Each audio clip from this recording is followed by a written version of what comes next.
Welcome to today's live IELTS class. My name is Adrian, and I'm streaming to you from beautiful Victoria here in British Columbia on the west coast of Canada. I hope everybody is having a great weekend. Looking forward to a productive next week. Hi, Jagsir Shuk Sejuti. Nice to see many students in the class.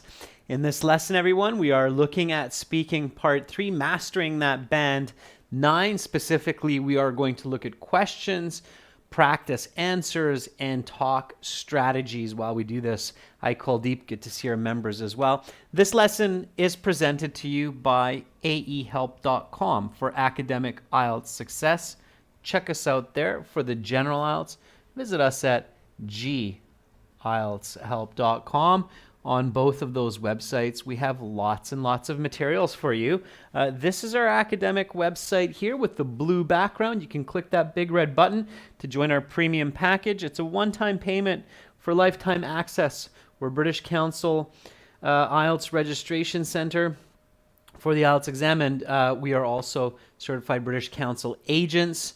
Definitely check us out on gieltshelp.com for the general IELTS. Again, click that big red button for a full course that includes videos, practice exams, and even free speaking with other IELTS students. So check those out.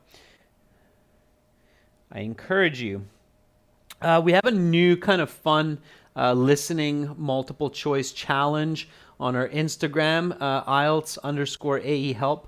And GIELTS Help. Those are our Instagram profiles. Have a look at those. Have fun with the new listening quiz portion. It's kind of neat.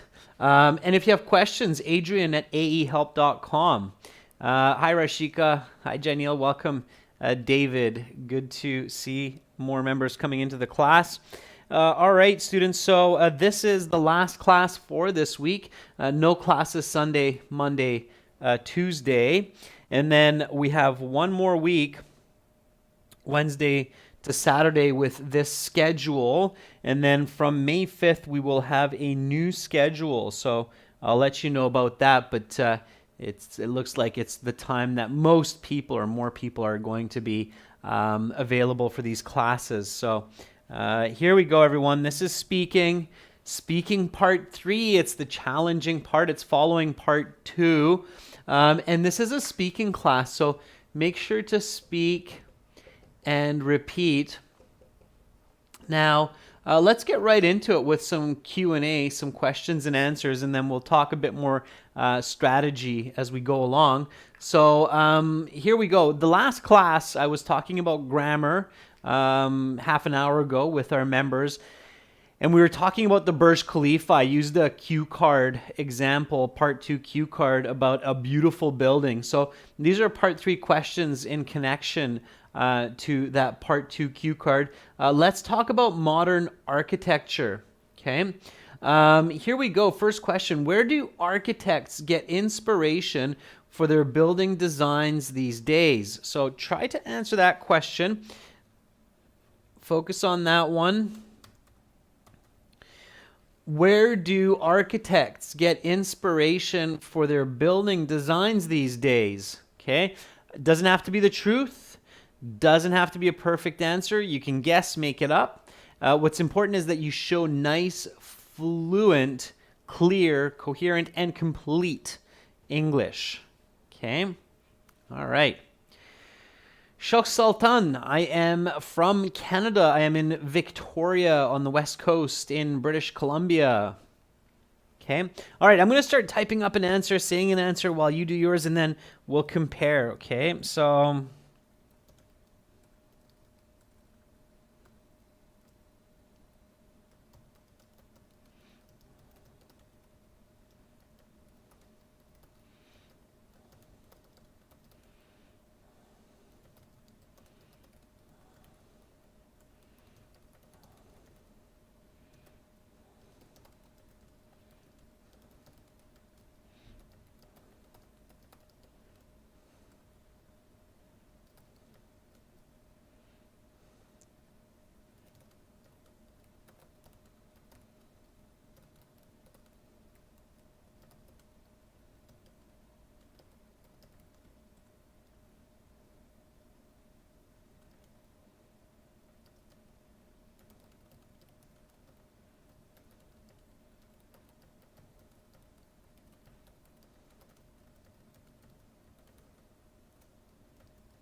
All right. So we have some great answers coming up from our students. It's nice to see. All right. David says the architects are getting inspiration from the beautiful cities with rich history that already exist.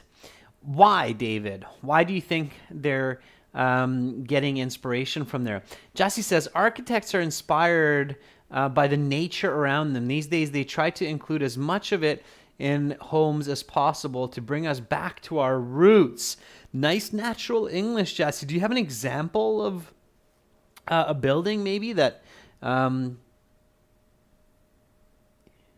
is giving you this idea?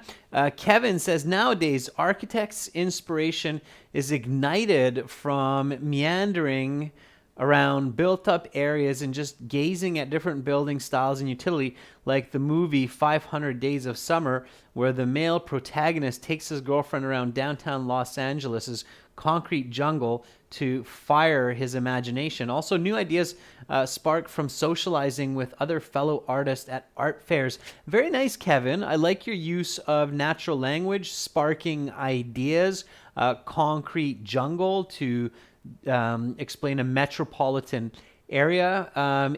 In igniting inspiration, it's a nice use of the verb ignite. Very good. I take note of that. So does the IELTS examiner. Okay, good. Here's my answer. Repeat after me, students. Okay, repeat after me. Where do architects get inspiration for their building designs these days? I believe that building designers get inspiration from not only other experts in their field, but also from nature and science fiction. This is because there is great beauty in nature. I know that the new airport in Istanbul is designed to look like a tulip flower. Okay. I think, if I remember correctly, it's the new airport, Airport 3, I think it's called. I think, if I remember correctly. I come across a lot of information, but it looks like a tulip. And yeah, if you can think of some buildings to give examples for your answers, then that's fantastic. Okay, that's what you want to do. All right. Let's take a look at a couple more. Kuldeep says, I believe that engineers use the power of their imagination, and also they get inspiration from nature like forests, mountains, and deserts. Okay, good. Watch your word choice and grammar, Kuldeep, but that was good.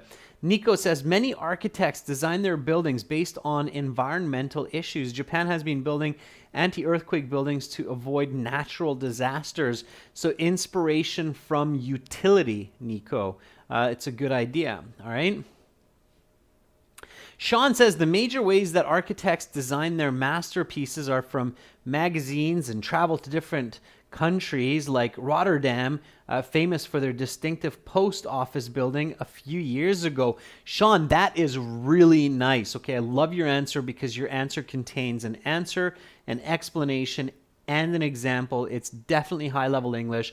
You're definitely going for that Band 8, Band 9. As long as you're fluent, you're clear, you're going to score just fantastic. Charmin, thank you. It's very kind of you. Manvi says, mostly building designers adopt the architecture of ancient buildings because of the strength and flexibility of the designs of the buildings from the 90s are more attractive. For example, the Taj Mahal is, okay, and then you ran out of characters, but I think you're on the right track. So neo-modern, using older architecture. Okay, good. Let's go to the next question. It was, can you give examples? I think we've already given some examples. Now, oftentimes you have this kind of follow-up question, like, can you give examples? However, if you did include an example, like, I know that the new airport in Istanbul is designed to look like a tulip flower, then they'll most likely skip that question of the can you give examples, and they'll go right to the next question.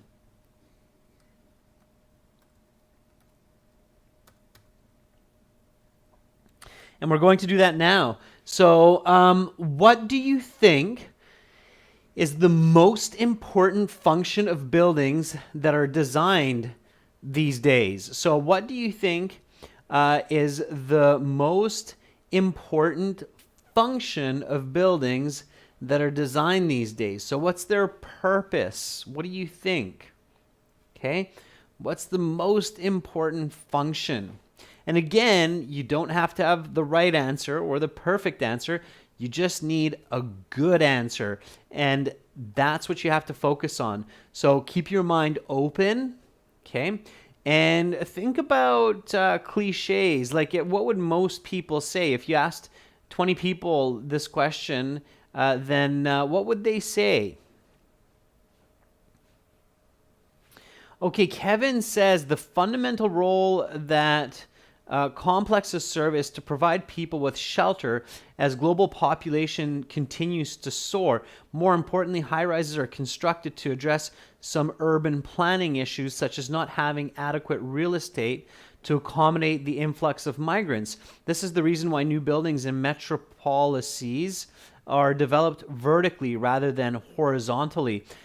Very nice communication, Kevin. Great use of language, great use of vocabulary. Definitely on a Band 9 track. Just make sure that you're fluent and with clear pronunciation. That's great. Aruna says the main features would be to attract the tourist and comfort them, like the Burj Khalifa that we talked about in the previous part. And you could add that, Aruna. So this is where you could really nicely connect to part 2. I'm not sure, Aruna, if you were in the last class, but we talked about the Burj Khalifa, and we did mention that it has been attracting millions of tourists from around the world to Dubai. So this is where you could really nicely connect. So if you think that the main feature of modern buildings is to attract the eyeballs of the people both locally and internationally, bringing tourists into the city, which is quite arguable, then you could connect that part 2 answer, just like the Burj Khalifa, of course, in Dubai. All right, Kuldeep says, actually, I suppose the prominent function of buildings nowadays is either to provide a nice and cozy living area or workplace. Yeah, okay, Kuldeep, good. So I'm going to give an answer while some more students give theirs. So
all right, so borrowing a little bit from Kevin in this response, arguably that's a great answer. It's nice to perceive this concept that, yeah, we're running out of space.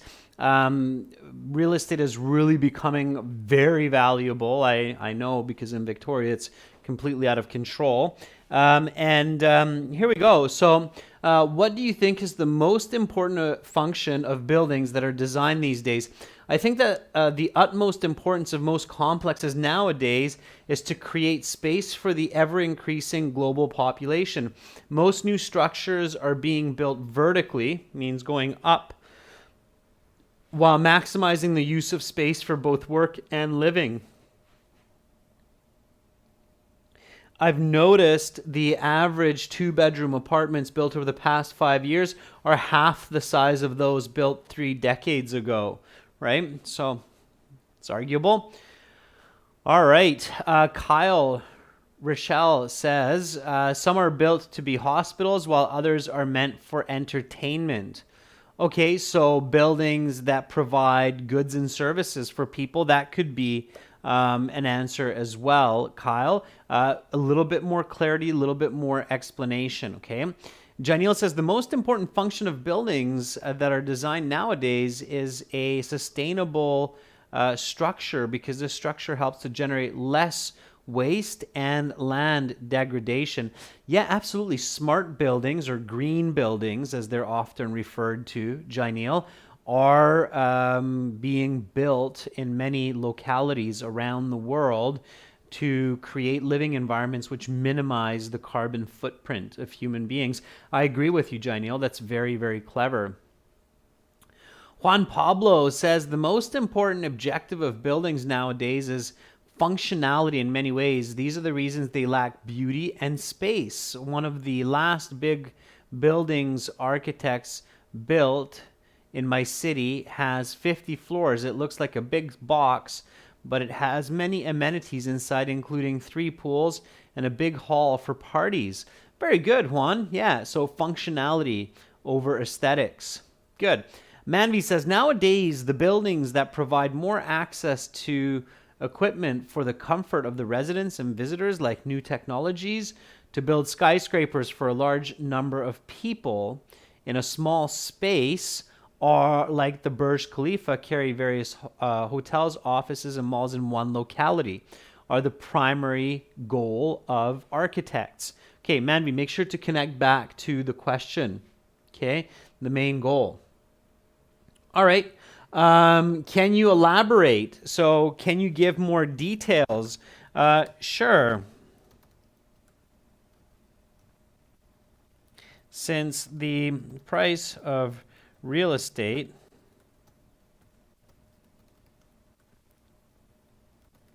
has become 7 times more now than a generation ago, contractors must be very strategic with their investments to make profit, and this is also driving the cost of buildings and living space through the roof. So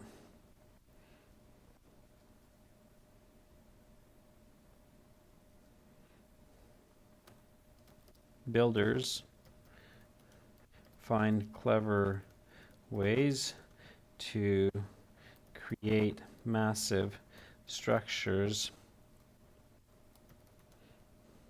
like the Burj Khalifa that reach to the sky and house lots of people on a relatively small lot. Okay, so going into more detail. Here we go. Can you elaborate? Sure. Since the price of real estate has become 7 times more now than a generation ago, contractors must be very strategic with their investments to make profit, and this is also driving the cost of buildings and living space through the roof. Through the roof means an extreme amount, lots, a great amount. So builders find clever ways to create massive structures like the Burj Khalifa that reach to the sky and house lots of people on a relatively small lot. It's not house, it's house. It's the verb form, okay? So teaching you a little bit of language here as well. Verb house, okay? And a couple of idioms here as well. Through the roof, okay? And reach the sky, all right? So pay attention to those. Rajveer says the primary utility of today's structures is to provide enough sunlight and safety to occupants. Such buildings often have big glass windows to make the room brighter and provide a fire escape. Sure, why not, Rajveer? Kuldeep Singh says, like in Dubai, as I mentioned earlier, not only does the Burj Khalifa, but also many other high-rise buildings serve multiple purposes. Now tourists can even shop and live in the same building, killing two birds with one stone. Yes, that's probably the piece that was omitted there. Very good. All right. Sai says, nowadays, people choose more nature-friendly apartments because of the increase in temperature due to global warming. So people are looking for newer designs that keep in mind protection of the environment, using less electricity and making more use of natural sunlight. Sure. All right. So let's keep going here. Now, so far, we've covered a few questions, and I've seen lots of good answers. Here, again, focus on answer plus explanation plus example. And for those of you who saw the previous class, think, and I saw a couple of you doing this, which was really great. Don't think I didn't catch it. I definitely caught that. So some of you are using the not only, but also and have been. That's great. So think about useful grammar to link and emphasize your answers.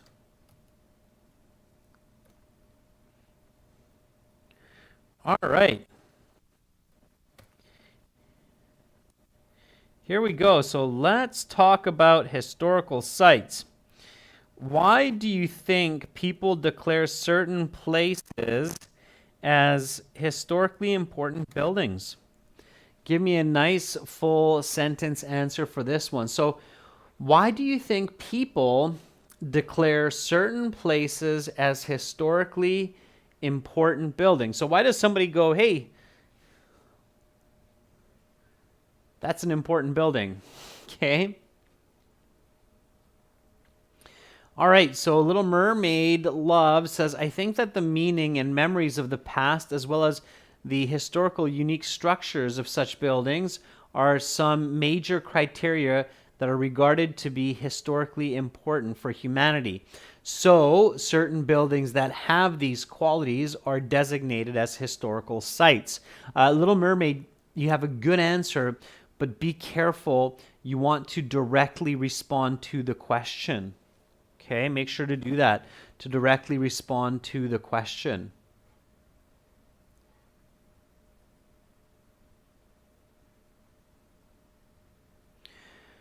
Sean says, I think it's because history classes instill this concepts in students' minds. Another reason would be TV shows and news that put an emphasis on its significance to persuade everyone to cherish the building. Okay, that's an interesting idea, Sean. So basically calling a building historically important so that we have something to talk about. I don't know if I agree with you, but yeah, it's an argument. Kevin says, perhaps those places have stood the test of time or witnessed some historically significant events. Like in Hanoi, the area where our Proclamation of Independence was read is now hailed as a national historic treasure. Very good, Kevin. Just one interesting correction, Kevin. It's not as the national historic treasure. It's as a national historic treasure. Why? Because Vietnam will have more than one national historic treasure. Okay. Juan It says, people do it because they are related to key moments that changed history politically, socially, or culturally. The Parthenon is historically important because it is related to the birth of democracy,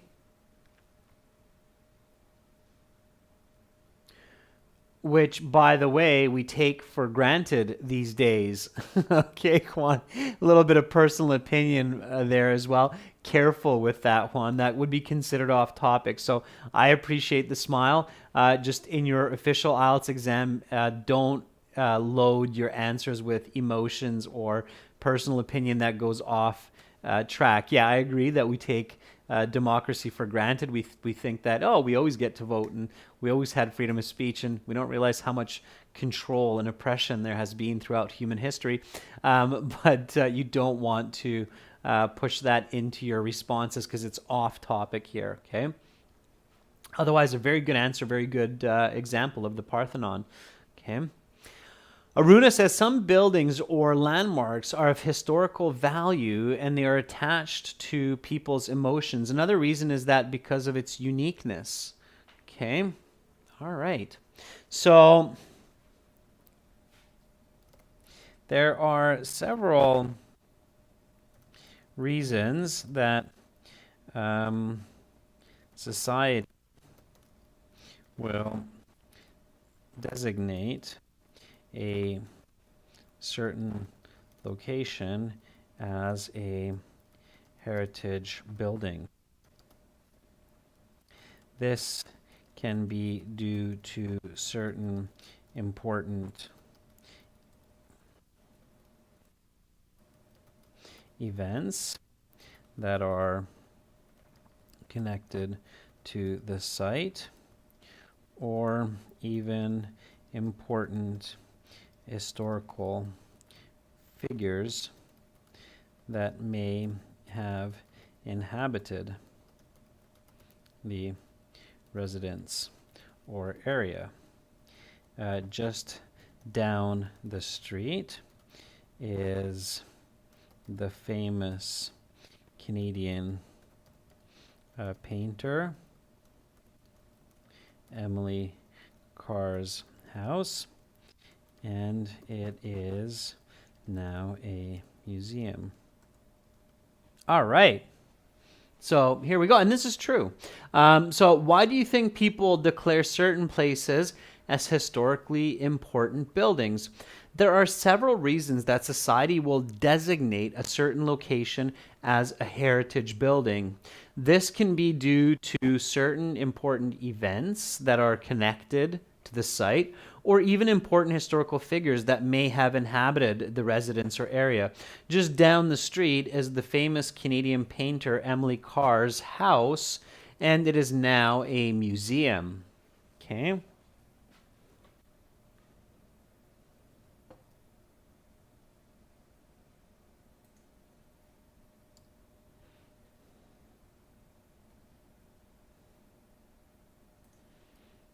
There we go.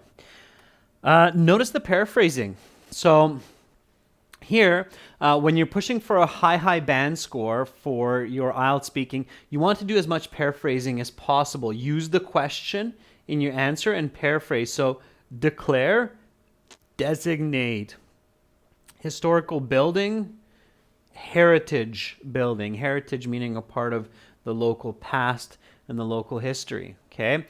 In the area where I live right now in Victoria, it's called James Bay, and there are lots of what's called heritage buildings. These are character homes that were built over 100 years ago from wood, and they're beautifully designed in the Victorian style. And a lot of these homes have this plaque on them that says designated a heritage building in 1973. Okay, so heritage sites, heritage buildings are historical monuments. Okay, follow-up question. Should these places be protected by the government? So should the government be protecting these historical places? What do you think? What's your answer there? Again, give me a nice full sentence answer to this question. So should these buildings be, let's see what you say. Rajveer, I think that's for the previous question, but it looks great. Some structures not only possess state-of-the-art designs of a specific period, but also are used in historical events. People often feel attached to them, like the Red Fort is a historical building in India, which was used by many kings and Indian prime ministers to address the nation from this place on the Day of Independence. Okay. Let's see. Nico says, yes, certain individuals believe that the construction has been of such importance that it's iconic for human history, such as the pyramids of Egypt. Yeah, lots of great examples. Nico, watch your grammar. Kuldeep says, I have mixed notions on this one because on one side, it's essential to preserve history, but on the other side,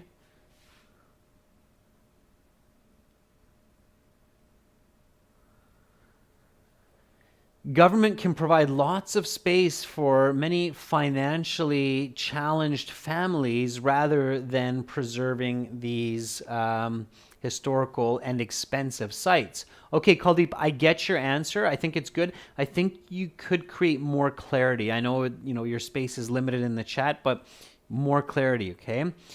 Little Mermaid says, yes, they should, as not only do such buildings act as a symbol for historical education among local people, but they also generate an enormous revenue from tourism.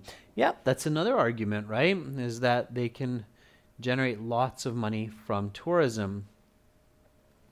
Chandra Deep says, I agree that governments should preserve and protect these historical architectures as they're important for historians and they will tell current and future generations about the nation's past and roots. Try not to repeat yourself, Chandra Deep. Very good. Okay, nice. So, should these places be protected by the government? Yes, I strongly support the idea of using taxpayer money to both preserve as well as to restore historically significant buildings, as many of these symbolize the great achievements of our ancestors, and it is respectful to treasure this, as well as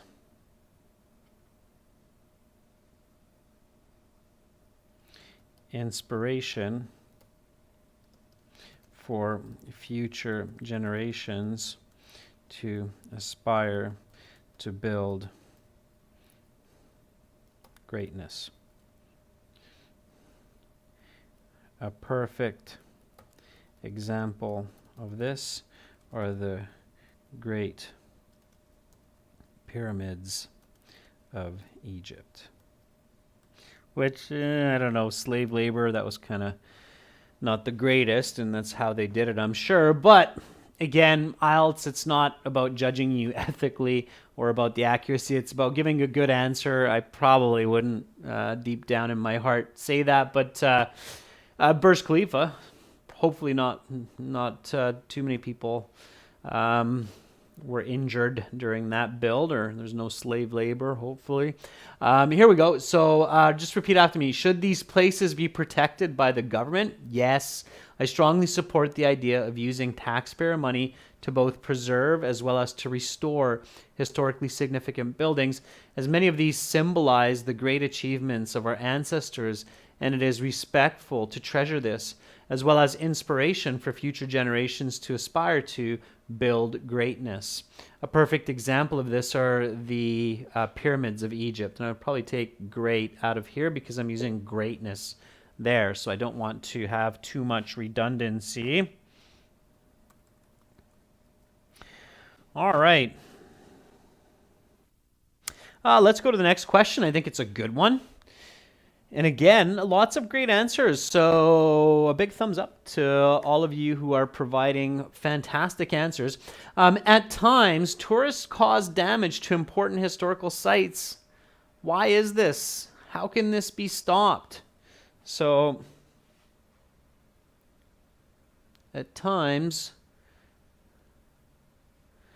tourists cause damage to important historical sites. Why is this? How can this be stopped? Okay, what can be done?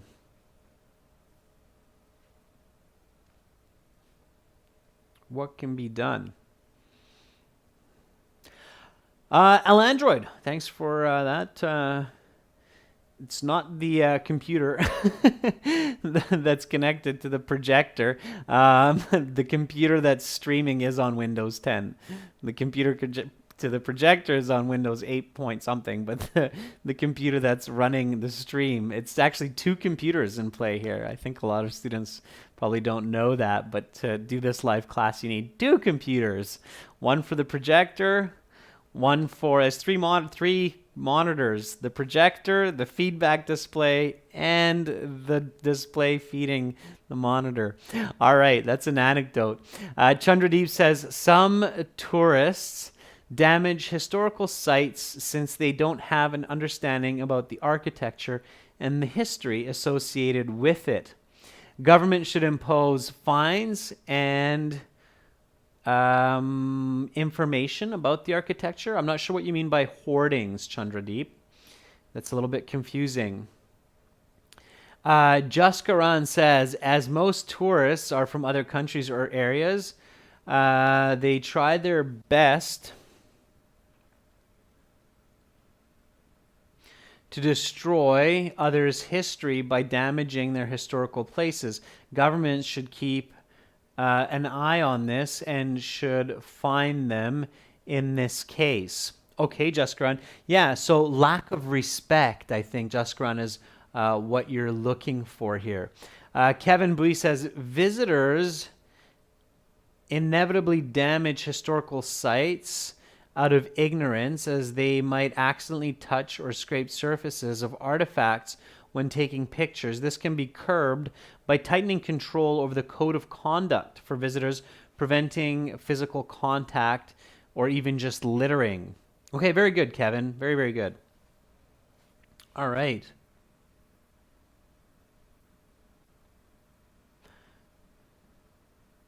Let's see. Damilola says, if the building is of great importance, tourists should be made to pay an entry fee. Part of the fee covers maintenance.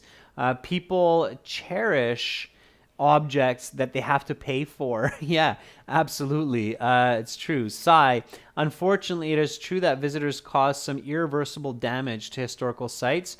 Their protection can be ensured by providing better security and limited visitor population. Yeah, I agree. Yeah, so limiting the flow of tourism, minimizing, setting a maximum visitor count. Yeah, absolutely. Very good. Jassy says, tourists tend to damage heritage buildings by littering used garbage like water bottles.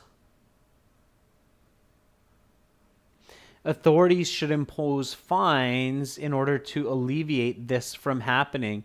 Okay, very good, Jassy. Jassy, don't use the word stuff. Okay, stay away from that. Kuldeep says, when tourists visit historical places, they tend to litter.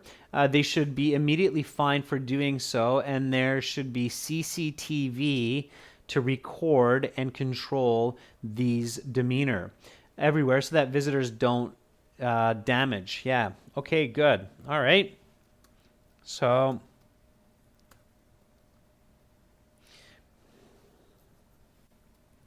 I believe that visitors to many historic sites cause problems because they lack respect and knowledge of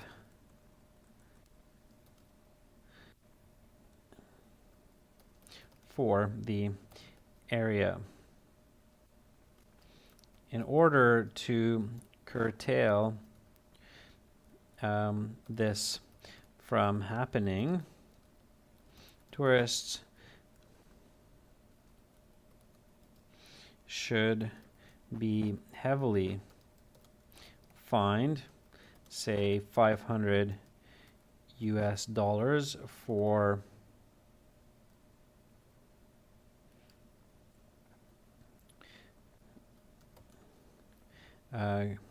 doing such acts as removing rocks from a temple or scraping the walls of a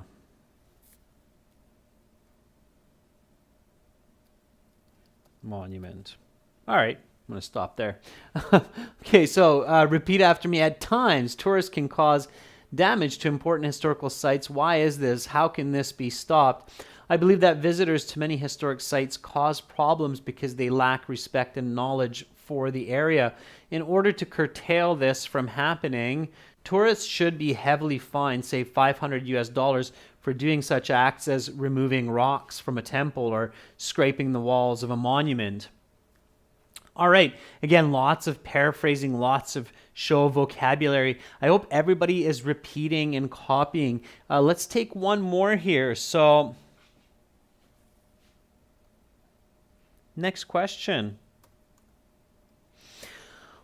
What kinds of places will be designated as historical sites in the future?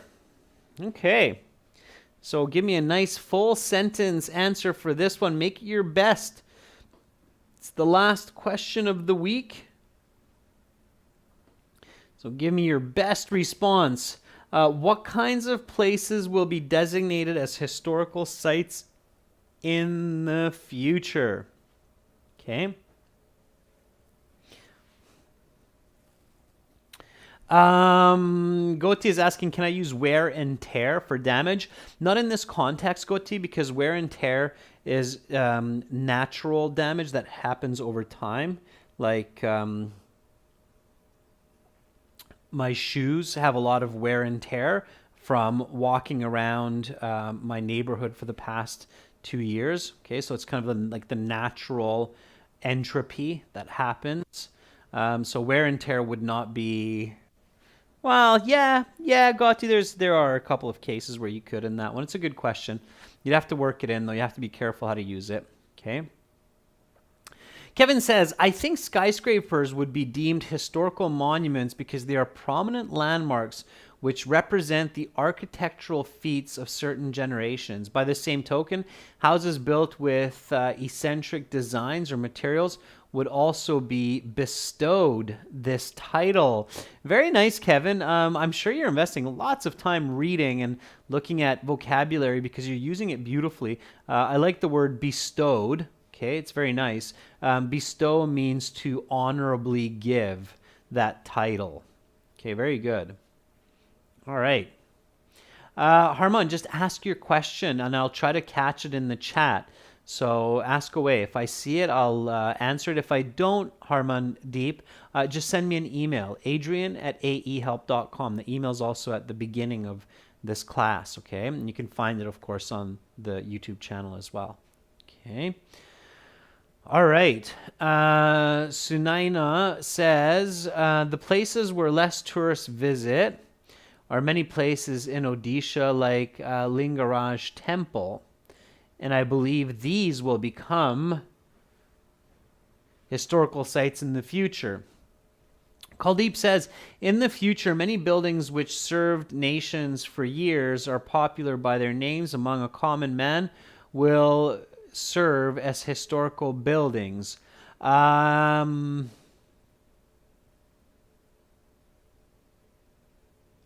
little bit confusing, Kuldeep. Check your answer there. I'm not sure that's clear. I'm not sure what you really wanted to say there, okay? Umida says, in the future, I suppose this idea, many developed in modern buildings, will be built by architects. What places will be designated as historical sites? So, and it's not just buildings, it's historical sites. So it doesn't have to be a building, okay? All right, Sai Krishna says, I certainly think IT parks will be made monuments because they have state-of-the-art infrastructure and architecture. This is definitely different from the past because we did not have these back then. Okay. Chandradeep says, only places which have national pride associated with them. Such as what, Chandradeep? Okay. So I think that similarly,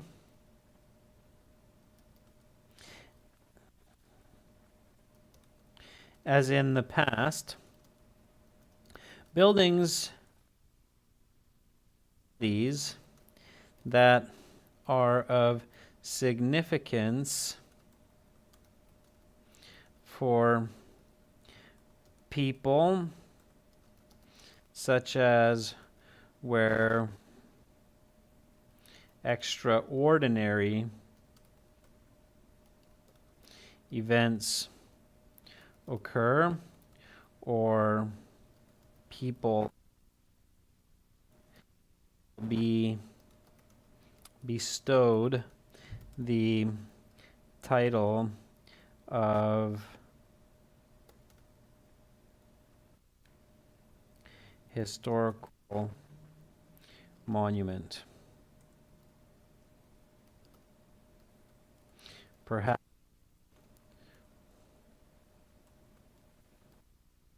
one day the garage where Steve Jobs and Steve Wozniak designed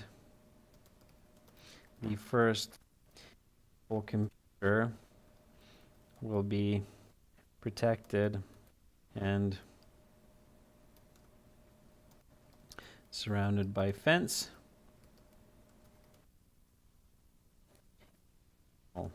Treasure. All right. I don't think I spelled Wozniak's name right, but tricky spelling on that. Anyway, here we go. What kinds of places will be designated as historical sites in the future? I think that similarly as in the past, buildings and localities that are of significance for people, such as where extraordinary events occur or people live, shall be bestowed the title of historical monument. Perhaps one day the garage where Steve Jobs and Steve Wozniak designed the first Apple computer will be protected and surrounded by fence and named a national treasure. Okay. There we go. So answer, explain, example. All right. Umida says, you need more practice for speaking skills. Yes, practice, Umida, is very important. Sadesh says it's Wozniak, not Wozniak. I still don't think my spell check will recognize it. Oh, there it is. Yeah, okay. All right. Yeah, practice does make perfect, Umida. I agree with you 100%. Okay, everyone. So we did some practice today, and you can do lots more on our websites, aehelp.com. You can do lots of speaking practice there. You can video chat, audio chat with other IELTS students practicing. For general IELTS, it's gieltshelp.com.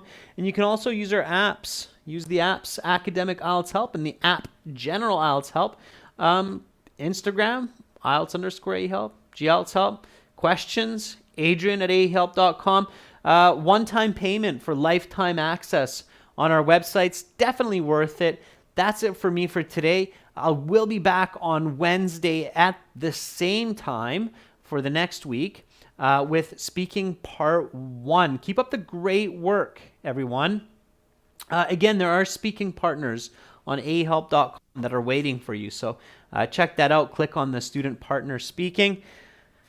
Have a fantastic rest of your weekend. For those of you who are still on your weekend, I know some of you are starting your week soon. And if you're among those starting your week soon, then have a great week.